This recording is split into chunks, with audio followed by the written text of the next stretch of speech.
अब next topic अपन जो इसके अंदर इस वीडियो में जस्टिफाई करेंगे या फिर जिसकी नॉलेज गेन करेंगे वो है data warehousing designing approaches. तो देखिए यहाँ पर आप स्क्रीन पे देख सकते हैं तीन आपके मेन अप्रोचेस रहती हैं डेटा वेयर हाउसिंग डिजाइनिंग की। First, top to down data warehousing design approach, जिसे बिल इनमॉन ने डेवलप किया था, जिसे बिल इनमॉन अप्रोच भी कहते हैं। Second, bottom up data warehousing design approach, जिसे राल्फ किम्बेल ने डेवलप किया था। Third, hybrid data warehousing designing approach. अब इसकी अपन डिटेल में जानकारी लेते हैं, एक्सप्लेन करते हैं कि ये अप्रोचेस क्या होती हैं, किस तरह से काम करती हैं, with advantages and disadvantages. First अपन स्टार्ट करते हैं बिल इनमॉन अप्रोच, जिसे top to down data warehousing approach भी कहते हैं। बिल इनमॉन, जैसे कि आप लोगों को पता है कि father of data warehousing भी जिसको कहा जाता है, जिसने top to down design style develop की थी। आप जानते हैं कि डेटा वेयर हाउस 4 प्रिंसिपल्स या फिर पिलर्स पे एग्जिस्ट करता है: subject oriented, non volatile, integrated and time variant. तो इसके अकॉर्डिंग ही बिल इनमॉन ने ये अप्रोच डेवलप की थी। इसके अप्रोच के अंदर देखिए, सबसे पहले तो जो भी डेटा होता है वो वेरियस हिट्रोजीनियस सोर्सेस से कलेक्ट किया जाता है और एक्सट्रैक्ट किया जाता है। एक्सट्रैक्ट के बाद में उसको उसकी लोडिंग की जाती है with verification and validation constraint in the stage area. और उसके बाद में जब स्टेज एरिया में आ जाता है तो उसके बाद में दोबारा वैलिडेशन एंड वेरिफिकेशन कंस्ट्रेंट से श्योर किया जाता है कि जो भी डेटा एक्सट्रैक्टेड डेटा आया है वो एक्यूरेट है, करेक्ट है, कंप्लीट है या फिर नहीं। इसके बाद में देखिए ETL टूल यूज करते हैं कि जो कि एक्सट्रैक्ट करता है डेटा को और वो पुश करता है किसमें, डेटा वेयर हाउस में। जब डेटा वेयर हाउस में डेटा पहुंच जाता है, जो भी सोर्स सिस्टम से डेटा होता है, उसके बाद में देखिए various types of aggregation summarization techniques उस पर यूज की जाती हैं और उसको वापस लोड कर दिया जाता है डेटा वेयर हाउस में। और उसके बाद में जब वो डेटा वेयर हाउस में पहुंच जाता है तो उसके बाद में पर्टिकुलर जो भी data warehouse data mart होते हैं डिफरेंट टाइप के डेटा मार्ट जॉइंट रहते हैं, कंबाइंड रहते हैं डेटा वेयर हाउस में, जिससे कि वो डेटा पर्टिकुलर डेटा मार्ट में जाके स्टोर हो जाता है। इसके अंदर देखिए नॉर्मलाइजेशन फॉर्म यूज लिया गया है, NF यूज लिया गया है और आप देख सकते हैं कि इससे डेटा रिडंडेंसी पे काफ़ी ज़्यादा वर्क हुआ है, रिडंडेंसी काफ़ी ज़्यादा रिड्यूस हो जाती है। तो ये मैंने बताई कि ये आपके इनमॉन अप्रोच थी, top to down data warehousing designing approach, जिसके अंदर ये डेटा वेयर हाउस डेटा को इंटीग्रेटेड फॉर्म में प्रोवाइड कराता है। Now we will come to the advantages of top and down data warehouse design approach. अगर अपन advantages की बात करें तो फर्स्ट देखिए, it serve as a single source of truth. Means ये इंटीग्रेटेड डेटा प्रोवाइड कराता है, तो अपन ये कह सकते हैं कि ये प्योर डेटा प्रोवाइड कराता है, रिलायबल डेटा प्रोवाइड कराता है। नेक्स्ट अगर अपन बात करें कि इसके अंदर वी आर यूजिंग नॉर्मलाइजेशन, तो देखिए डेटा रिडंडेंसी या फिर इनकंसिस्टेंसी वो आपके लेस होते हैं उसके अंदर, और लेस चांस होते हैं कि किसी भी क्वेरी के फेल होने के या फिर किसी भी डेटा को अगर अपन रिपोर्ट जनरेशन के लिए, बिजनेस एनालिटिक्स या फिर अगर इंटेलिजेंस के लिए यूज करें तो उसके फेल होने के। नेक्स्ट आप आ जाइए कि जो लॉजिकल मॉडल है उसके उसके थ्रू इसके बिजनेस ऑपरेशन सिंपल हो जाते हैं। नेक्स्ट ये फ्लेक्सिबल नेचर प्रोवाइड करता है। और लास्ट इसका एडवांटेज है कि इसके अंदर wide range of enterprises reporting utilize कर सकते हैं। मीन्स अपन डिफरेंट टाइप के डेटा मार्ट के यूटिलाइजेशन से डिफरेंट टाइप की रिपोर्ट बना सकते हैं। अगर इसकी डिसएडवांटेजेस की बात करें तो देखिए इसके अंदर टेबल्स पे ज़्यादा वर्क नहीं हुआ है, to fact table and dimension table पे तो कॉम्प्लेक्सिटी ग्रो होती है। नेक्स्ट इसके अंदर अगर कोई भी पर्टिकुलर कोई बग आ जाता है, कोई प्रॉब्लम आ जाती है, कोई एरर आती है, तो उसको लोकेट करना या फिर उसको सर्च करना काफ़ी ज़्यादा कॉस्टली और डिफिकल्ट होता है। इसके अंदर देखिए जो भी डेटा होता है वो सारा एक्सट्रैक्ट होकर ईटीएल टूल्स के थ्रू डेटा वेयर हाउसिंग में जाता है। तो इसका सेटअप और इसका एग्जीक्यूशन इम्प्लीमेंटेशन वो भी बहुत ज़्यादा लॉन्ग टाइम लेता है।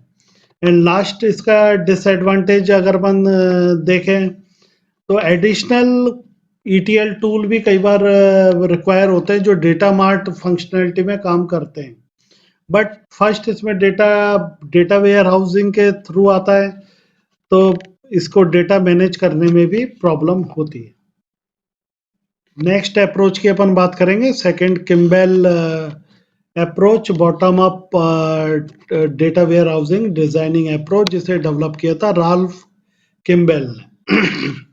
तो देखिए इस data warehousing design architecture में हम देखेंगे कि इसके अंदर हम किस तरह से काम में लेते हैं। इसके अंदर देखिए जस्ट अपोजिट हो जाता है, मींस डेटा एक्सट्रैक्ट होगा वेरियस हेट्रोजीनियस सोर्सेज से और स्टोरेज सिस्टम में जाएगा डेटा। उसके बाद में देखिए वहाँ से जो डेटा होता है वो ईटीएल टूल्स जो अपन ने पहले भी यूज़ किए थे उसके थ्रू वो जो डेटा होता है वो रिलेशनल डेटाबेस सर्वर में जाता है। रिलेशनल डेटाबेस सर्वर के through data warehouse staging area में जाता है और इसके अंदर इसके बाद में वो पर्टिकुलर डेटा मार्ट के अंदर सप्लाई होता है और डेटा मार्ट से फिर ईटीएल के थ्रू वेरीफाइड एंड वेरिफिकेशन होके वो डेटा वेयर हाउसिंग में जाता है। मतलब कि फर्स्ट अप्रोच में डेटा वेयर हाउस बीच में था, मिडिल में था एंड डेटा मार्ट नीचे था। इसके अंदर फर्स्ट डेटा मार्ट में आएगा और डेटा मार्ट से डेटा वेयर हाउस में वो रिफाइन होके जाएगा। इसके अंदर देखिए टू टेबल्स यूज करते हैं, फैक्ट टेबल जो कि न्यूमेरिक ट्रांजैक्शनल डेटा को कंटेन करती हैं और डायमेंशनल टेबल जो कि रेफरेंशियल डेटा पे वर्कआउट करती हैं, जो इंटीग्रेटेड रहती है फैक्ट टेबल से। इसके अंदर देखिए डी इसके अंदर नॉर्मलाइजेशन काम में नहीं लेते हैं अपन, इसके अंदर डी नॉर्मलाइजेशन वर्कआउट किया जाता है और बस आर्किटेक्चर के थ्रू डेटा मार्ट जो different type of various data mart होते हैं वो डेटा वेयर हाउस से कंबाइन होते हैं। इसके भी देखिए एडवांटेजेस और डिसएडवांटेजेस देख लेते हैं। इसके अंदर देखिए नॉर्मलाइजेशन नहीं होता है, ये क्विक डेवलपमेंट के लिए, क्विक रेस्पॉन्स के लिए वर्कआउट किया जाता है। सेकंड इसके अंदर देखिए जो मोस्ट स्टार स्कीमा इसके अंदर यूज किया जाता है, तो जो स्टार स्कीमा होता है जिसे अपन आगे नॉलेज लेंगे वो काफ़ी ज़्यादा इजियर प्रोसेस को एनालिटिकल प्रोसेस को सपोर्ट करता है और क्वेरी प्रोसेस भी इसका इजी होता है। नेक्स्ट जो इसके अंदर देखिए डिफरेंट टाइप्स के जो भी अपन बिजनेस एरिया है वो इसके अंदर डिफाइन कर सकते हैं एंड फुटप्रिंट इसके काफ़ी ज़्यादा मिनिमम होते हैं, मींस ये लेस स्पेस लेता है स्टोरेज के लिए एंड इसकी प्रोसेसिंग स्पीड भी ज़्यादा रहती है। इसके बाद में इसके अंदर देखिए fourth one fact table and dimension table utilize करती है। तो ये देखिए एक रेफरेंशियल इंटीग्रिटी के थ्रू वर्कआउट करती है, तो इससे जो डेटा जो भी क्वेरी होती है, क्वेरी रेस्पॉन्स होता है, क्वेरी रिट्राइवल होता है, वो काफ़ी ज़्यादा फास्ट होता है। नेक्स्ट आ जाए कि data source actually robust form में वर्कआउट करते हैं। जो हिट्रोजेनियस डेटा सोर्स होते हैं वो रोबोस्ट फॉर्म में वर्कआउट करते हैं और डेटा प्रोसेस ओरिएंटेड होता है। तो इसके अंदर देखिए जो आपके पर्टिकुलर एक डिपार्टमेंट या फिर पर्टिकुलर एक सब्जेक्ट के लिए भी अगर आपको रिपोर्ट जनरेट करनी है या फिर बिजनेस एनालिसिस करना है या बिजनेस इंटेलिजेंस टूल के थ्रू रिपोर्ट या फिर डिसीजन मेकिंग करनी है, तो we can do it. And last is the इसके अंदर डेटा क्वालिटी फ्रेमवर्क काम में आता है क्योंकि डायमेंशनल स्ट्रक्चर को सपोर्ट करता है। तो इसके अंदर जो भी आपके बिजनेस इंटेलिजेंस टूल है वो देखिए स्टार स्कीमा के थ्रू एक दूसरे से लिंकेज रहते हैं, जिससे कि क्वालिटी फ्रेमवर्क पे वर्कआउट होता है। नेक्स्ट अगर अपन डिसएडवांटेजेस की बात करें इस पर्टिकुलर डिजाइनिंग अप्रोच की, तो देखिए ये सिंगल सोर्स ऑफ ट्रूथ को सपोर्ट नहीं करता है, क्योंकि इसका जो डेटा होता है वो इंटीग्रेटेड नहीं होता है, क्योंकि data direct data warehouse में नहीं जाता है, डेटा मार्ट में जाता है। नेक्स्ट सेकंड पॉइंट, जो किम्बॉल आर्किटेक्चर होता है वो इरेगुलरिटी उसके अंदर डेवलप होती है, क्योंकि नॉर्मलाइजेशन अपन यूटिलाइज नहीं कर रहे हैं, तो redundancy, data redundancy and inconsistency इसके अंदर फॉलो अप होते हैं। नेक्स्ट इसके अंदर देखिए फैक्ट टेबल के थ्रू अपन वर्कआउट करते हैं, मींस कॉलम एंड रोज में वर्कआउट करते हैं। तो इसके अंदर जो भी कॉम्प्लेक्सिटी काफ़ी ज़्यादा अराइज होती है, और फैक्ट टेबल को पर्टिकुलर किसी भी पॉइंट पे फाइंड आउट करना, किसी भी एक बग आता है, एरर आता है, कोई से भी लोकेट रीलोकेट करने में, यहाँ पर फैक्ट टेबल को फाइंड आउट करने में प्रॉब्लम होती है, क्योंकि डायमेंशन टेबल फैक्ट टेबल से पे ही डिपेंड करती है रेफरेंशियल फॉर्म में।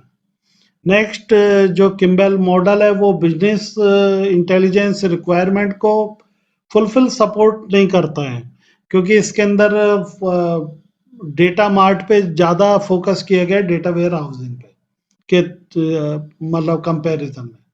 एंड लास्ट की huge volumes of legacy data, अगर अपन बात करें कि बहुत ज़्यादा अगर हमको जो कॉरपोरेट वर्ल्ड होते हैं, बिजनेस हाउसेज होते हैं, उनके लिए अगर जो बिजनेस इंटेलिजेंस डेवलप करना है डिसीजन मेकिंग के लिए, वो इसमें पॉसिबल थोड़ा कॉम्प्लेक्स फॉर्म में होता है।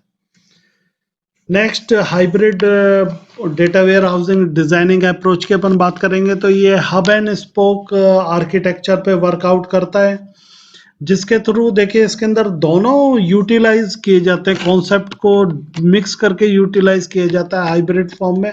टॉप टू डाउन है data warehousing designing approach, and bottom to up data warehousing designing approach.